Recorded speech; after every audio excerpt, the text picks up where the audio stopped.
Hi hello എല്ലാവർക്കും പുതിയൊരു വീഡിയോയിലേക്ക് സ്വാഗതം. ഇന്ന് ഞാൻ വന്നിരിക്കുന്നത് മണത്തങ്കാളി മണിത്തക്കാളി എന്ന പേരിൽ അറിയപ്പെടുന്ന ചീര എങ്ങനെയാണ് ഒഴിച്ചുകറി ഉണ്ടാക്കുന്നത്. പെട്ടെന്ന് തന്നെ തയ്യാറാക്കാൻ പറ്റുന്ന ഒരു അടിപൊളിയായിട്ടുള്ള റെസിപ്പിയാണിത്. റെസിപ്പി മാത്രമല്ല, അൾസർ ഉണ്ടെങ്കിൽ ഈ പെട്ടെന്ന് തന്നെ മാറിപ്പോകുന്ന ഒരു അടിപൊളിയായിട്ടുള്ള മരുന്ന് കൂടിയാണിത്. ഇതെങ്ങനെയാണ് തയ്യാറാക്കുന്നതെന്ന് നമുക്കൊന്ന് വീഡിയോ കണ്ടു നോക്കാം. വീട്ടിൽ തന്നെ കൃഷി ചെയ്തുണ്ടാക്കിയ മണിത്തക്കാളിയാണ് ഇത്. ഫ്രഷ് ആയിട്ടുള്ള ഇലയാണിത്. ഇതേപോലെ ഇലകളാക്കി പൊട്ടിച്ചെടുക്കാം. മണിത്തക്കാളിയും ഇതിലേക്ക് ഉപയോഗിക്കാവുന്നതാണ്. ഇലകളെല്ലാം ഇതേപോലെ നമുക്ക് മാറ്റിയതിന് ശേഷം അതിൻ്റെ മണിത്തക്കാളിയും മറ്റൊരു പാത്രത്തിലേക്ക് മാറ്റിയെടുക്കാവുന്നതാണ്. ഇനി ഈ ഇലയെല്ലാം നല്ല രീതിയിൽ കഴുകി വൃത്തിയാക്കി കട്ട് ചെയ്ത് എടുക്കണം. മണിത്തക്കാളി ഇങ്ങനെയാണ് ഉണ്ടാവുക. ഇത് ഞാൻ വേറൊരു പാത്രത്തിലേക്ക് മാറ്റിയെടുത്തിട്ടുണ്ട്. ഇത്രയാണ് എനിക്ക് കിട്ടിയിരിക്കുന്നത്.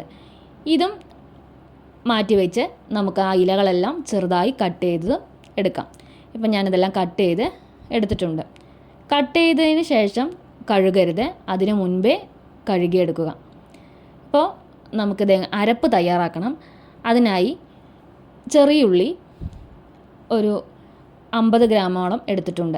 2 തക്കാളി, ചെറിയ തക്കാളിയാണ് എടുത്തിരിക്കുന്നത്.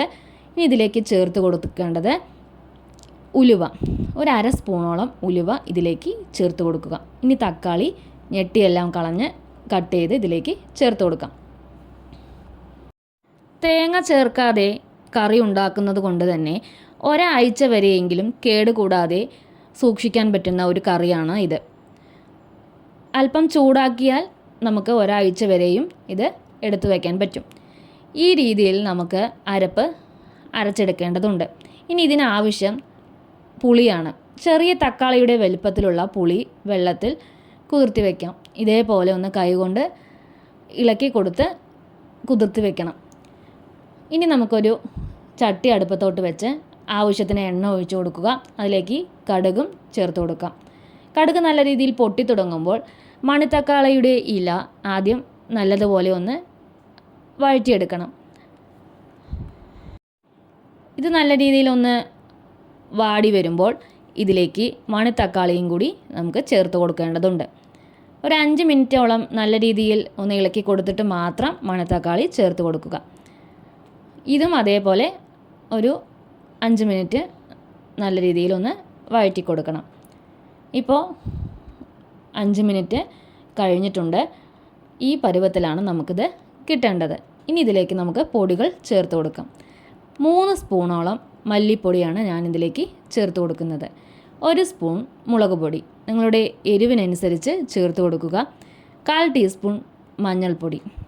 ഇതെല്ലാം നല്ല രീതിയിലൊന്ന് പച്ചമണം മാറുന്നത് വരെ നമുക്കൊന്ന് മൂപ്പിച്ചെടുക്കാം.